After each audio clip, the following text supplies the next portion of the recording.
합병증이 발생하냐 아니냐를 판단하는 게 중요한 핵심 포인트입니다.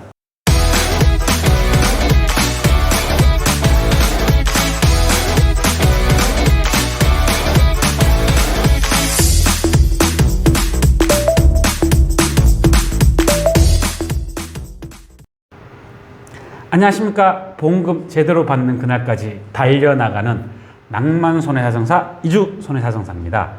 이번 시간에는 이 질병 후유장애 관련된 내용을 한번 알려드리려고 싶습니다.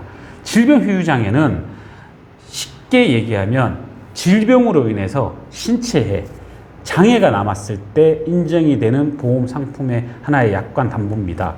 그 중에 말기 신부전이라는 내용에 대해서 이 질병 후유장애가 분쟁이 워낙 많다 보니 좀 이 정보를 알려드리고 싶어서 말씀을 드리고 싶습니다. 말기 신부전이란 신장 기능에 이상이 생겨서 신장 투석을 받게 될 때 상태를 말씀을 드리는 거죠. 여러 가지 질병의 요인으로 인해서 신장 기능의 완전한 소실로 인해서 투석을 받는다는 내용 많이 들어보셨죠. 이 신장 기능을 활성화될 수 없기 때문에 평생 투석을 받으면서 신장 이식을 하지 않는 한 이 투석을 통해서 생명을 연장할 수밖에 없는 상태를 말하는 거죠. 이럴 때 질병의 후유장애가 발생했다고 보여집니다. 그렇다면 당연히 질병 후유장애 인정돼야 되죠. 후유장애 진단이 나올 겁니다. 근데 여기서 중요한 부분은 이 흉복부 장기라고 해서 우리가 말하는 신장에 장애가 남았다라는 것은 말기 신부전 상태도 신장에 장애가 남았다라고 말씀드리고 싶습니다. 이게 약관에 나와 있는 질병 후유장애 분류표 중에 하나의 일환입니다. 여기 보시면 신장을 이식했거나 밑에 보시면 장기 이식을 하지 않고는 생명 유지가 불가능하여 혈액 투석, 복막 투석, 의료 처치를 평생 받아야 됐을 때를 장애 분류표의 하나의 일환으로 보고 있습니다. 이때 장애 기준은 비뇨생식기 기능을 잃었을 때라고 판단이 되어지기 때문에 지급률 75%라는 장애율이 나옵니다. 쉽게 정리해 드리겠습니다.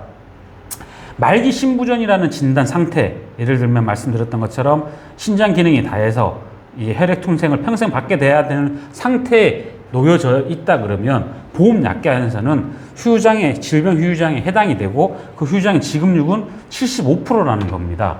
일반적인 지급률에 따라서 지급되는 후유장애에서는 그 이 75%의 만큼의 진단금을 인정받을 수 있습니다. 여기서 또 중요한 부분이 질병 80% 이상 후유장애라는 담보가 있기 때문에 이 문제가 발생되는 경우죠. 이 담보의 요건은 뭐냐? 후유장애가 앞서 말했던 이 질병의 지급률, 후유장애율이 80% 이상, 80%를 포함하고 있는 그 이상이 됐을 때만 인정이 된다는 담보가 있을 겁니다. 이럴 때는 이 신장으로 기능이 이상이 있어서 혈액 투석을 받는 말기 신부전 환자라 하더라도 75%라는 지급률 때문에 질병 80% 이상 후유장애가 인정이 안 되고 있다는 사실이죠. 쉽게 설명하죠. 질병 80% 이상 후유장애 진단금 해당이 돼야 되려고 말기 신부전 진단을 받았는데 단 5%가 부족해서 결국은 질병 80% 이상 후유장애 진단금을 인정이 못 받게 된다는 사실입니다. 고도 후유장애 또는 질병 후유장애 80%이라는 담보를 증권이나 약관에 한번 참조해 보시기 바랍니다. 그 담보가 가입되어 있는데 말기 신부전으로 진단받았다. 5%가 부족하기 때문에 인정이 안 된다라는 사실을 알게 될 겁니다. 말기 신부전 투석이 이식이 된다 그러면 75%밖에 안 된다는 거 앞서 봤다는 말씀을 꼭 드리고 싶습니다. 그렇다면 해결책이 있느냐?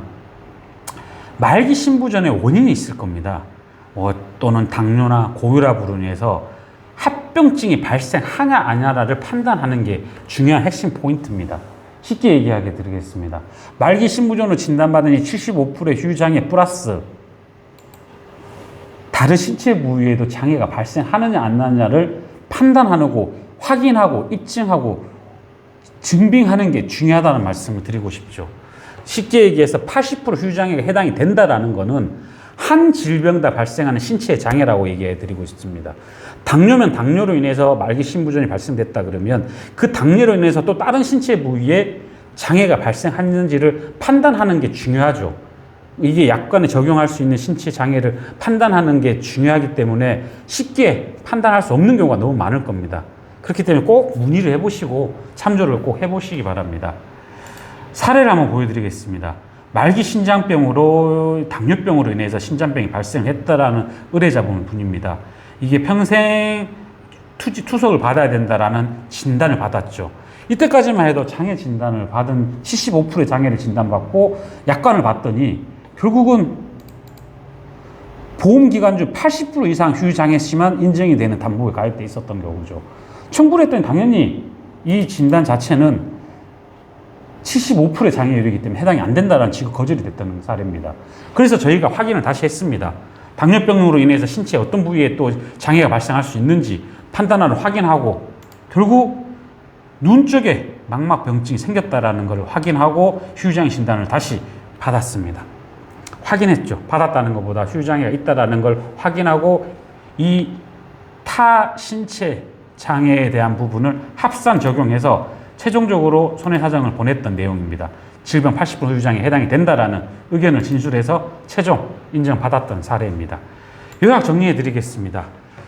질병 휴장이라는 담보가 있습니다. 80% 이상이 적용됐을 때 해당되는 담보죠. 이때 한 질병으로 인해서 흉복부 장애에 대한 말기 신부전으로 인해서 투석을 받게 된다는 경우는 75%의 장애밖에 해당이 안 되기 때문에 이 80% 이상 휴장애라는 고도 휴장애 장애 진단에 해당이 안 될 수 있다는 분쟁이 많이 발생하고 있다는 경우죠. 그렇지만 충분히 검토를 해보고 타 장기에 또 타 신체에 뭐 이런 장애가 발생했는지를 판단해보고 검토해 받아서 질병 휴장애 80% 이상 장애 담보도 해당이 될 수 있는지 꼭 검토를 해봐야 된다라고 요약 정리해드리고 싶습니다. 이렇게 많은 환우분들이 말기 신부전도 겪고 보험에서 뭐 제대로 인정 못 받는 경우가 너무 많기 때문에 꼭 참조하셔서 이 포유 카페나 블로그, 유튜브를 참조하셔서 전문가의 상담을 꼭 받아보시라고 마지막으로 말씀드리고 싶습니다. 이주손해사정사였습니다.